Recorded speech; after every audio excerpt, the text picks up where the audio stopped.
Hello, welcome back children for the class 8 standard. Today let us study the topic in history that is called the Mauryas and Kushans.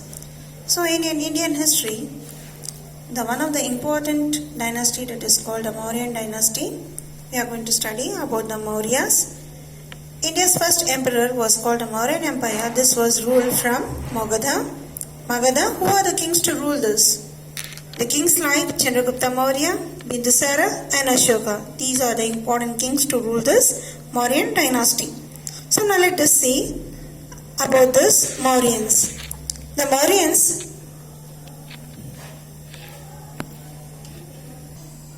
Megasthenes, he was in India as ambassador of Greek in the court of Chandragupta.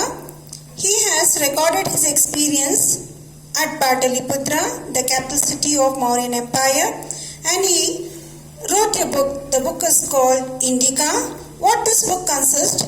It is the original book that he remained in India, a Greek writer. He wrote many books, not only that. Arrian, Strabo, Diodorus and Pliny, many more reference book was composed by Megasthenes, and among them Indica was one of the most famous book. What it indicates, what it refer this Indica book? It was written by Megasthenes on administration, social and religious life of Mauryan period. After him, the next person is called Kautilya. Kautilya, his famous book composed by him, it is called Arthashastra. It is written by the great teacher and Prime Minister of Chandragupta Maurya. So Kautilya, he was the Prime Minister in the court of Chandragupta Maurya. He is also known as Chanakya or Vishnugupta. Arthashastra means economics, is written in Sanskrit by Chanakya.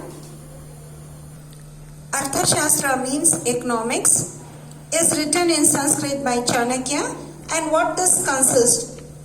It is an outline, the basic principles on administration, foreign affairs and judicial duties that a king will easily understand. By reading this book, one can understand about the politics, economy, administration, social and other aspects of the Mauryan period. So now, after him, Mudra Rakasa, a Sanskrit play written by Vishakadatta. It narrates the process of Chandragupta Maurya being brought in the power by Kautilya, that is Chanakya. And not only that, Deepavamsha, Mahavamsha, this is also two literary works. This narrates on Ashoka, how he spread the Buddhism in Sri Lanka, and the inscriptions of Ashoka during his period. That is also one of the great information of Ashoka. He began his rule from 321 to 298 BC, before Christ, Common Era. Chandragupta Maurya, he founded this Mauryan Empire. Chandragupta Maurya, he came to power by defeating the Nanda dynasty ruler. He was called Dhanananda. With the help of his teacher. Who was his teacher? His teacher was called Kautilya or Chanakya.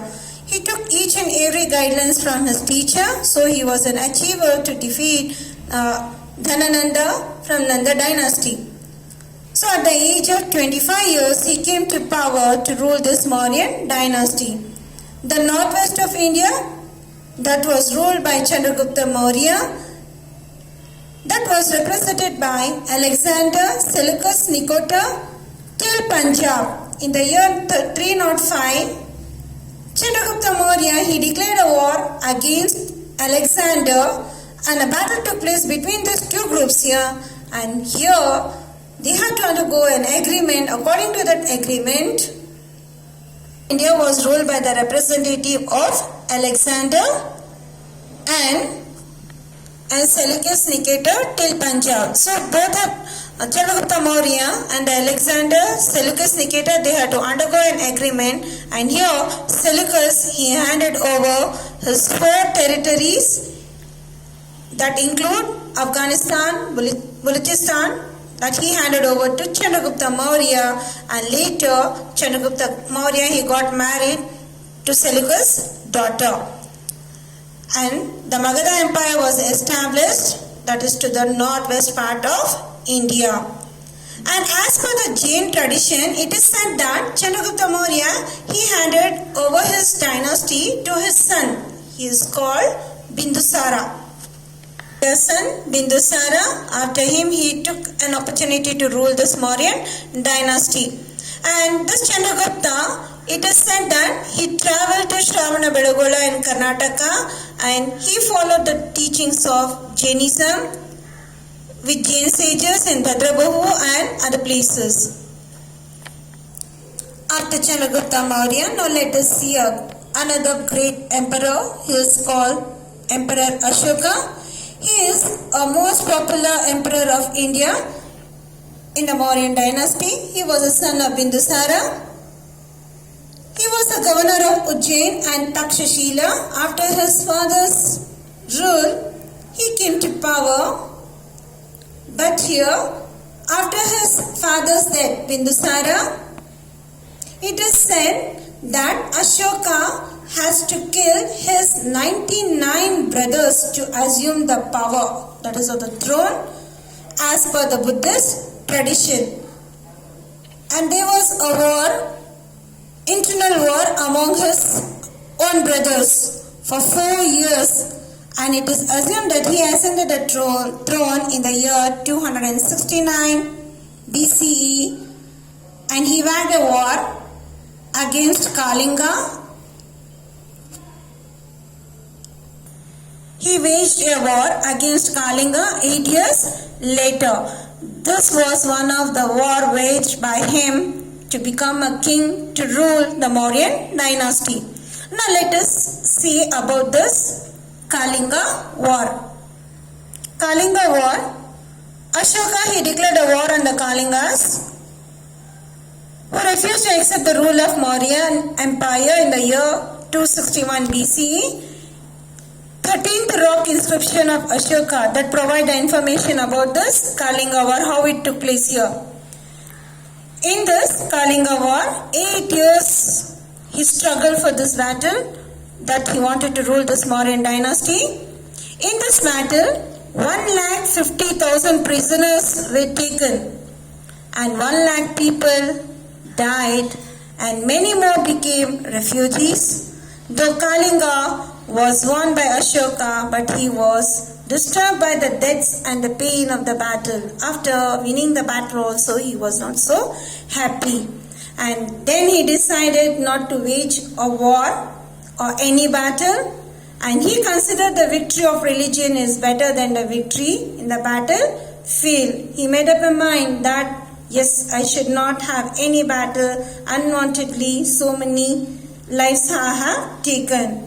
So he wanted to repent for this. So he went to repent on seeing the devastation that is created by the war that is called the Kalinga war, on being inspired by Buddhism. So after seeing this so many things, just he left his kingdom and he followed the teachings of Buddha. So he is called, that is the religion is called the Buddhism. Buddhism and Ashoka. Ashoka, he accepted Buddhism after the Kalinga battle. And Ashoka declared that all his citizens are his children. He declared that all should be loyal to the parents. They should respect the elders, gurus, in the sense their teachers. He wanted the people to show compassion to poor and slaves. Yes, the people should take a sympathy on the poor and the slaves. They should not ill-treat the people. Live and let live. He said the sentences. He appointed many officers. They are titled as Dharma Mahamatara, that is to preach the principles of Buddhism.